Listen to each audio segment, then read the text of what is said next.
well, di mo agad marinig sa isang sitting na yon. Ngayon, napakahalaga ng kanyang statement dahil 10 years nga niya nakasama itong si Florendo. Ngayon, mga kababayan, ayon sa ating puting ahas nasa loob ng Malacanang, simula daw nung napanood daw nila sa Malacanang ang interview ni Cathy. Excuse me. Ngayon, mga palangga, nung time na yun, hindi daw lumabas, babasa ko lang yung yung message.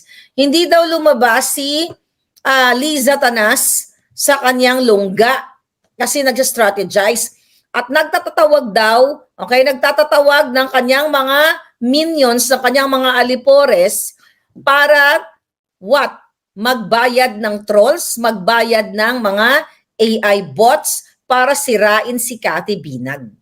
Okay? Para sirain. Okay? Para sirain. Paano mo sisirain ang isang taong inamin niya? Okay? Na yung mga